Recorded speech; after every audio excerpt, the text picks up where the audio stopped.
માટે આપવામાં આવ્યો સાહેબ.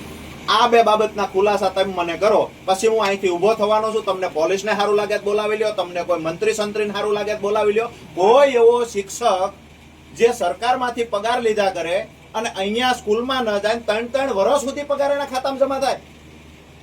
શિક્ષણ વિભાગે ડૂબી મરવું જોઈએ.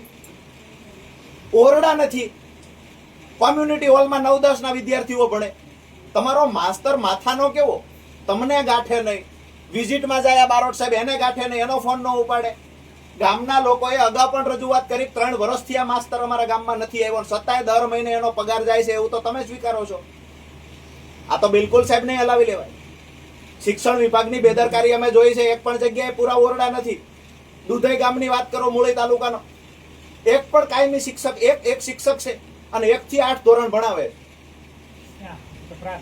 પ્રાથમિક શાળામાં. વિષય તો હું શિક્ષણ વિભાગ પર જ એલિગેશન છે, મને આ ખુરશી પર છે, તમારી પર તો હોય નહીં.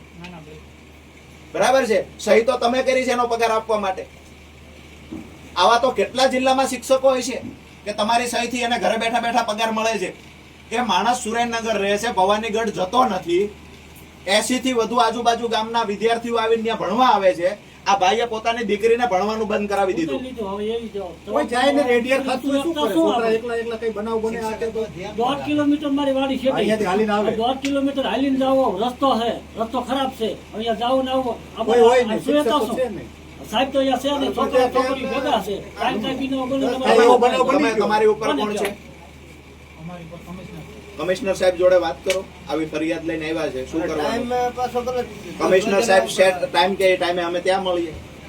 બાકી અમે અહીંયા બેઠી રહેવાના. અમે કોઈ સાહેબ એવા આ માત્ર વાહિયાત વાતો કરવાને થાય ને, આવો સમય અમારી પાસે નથી. બરાબર છે કે આવો સમય નથી. તમે 3 વર્ષથી તપાસો કરાવો છો. એને તમે કહો તું મસ્ટર લઈને આવજે, મસ્ટર ને તમારા દસ્તાવેજો એના ઘરે લઈને બેસે છે. એ તો સાહેબ છે, પૂછો બટા હતા તે દી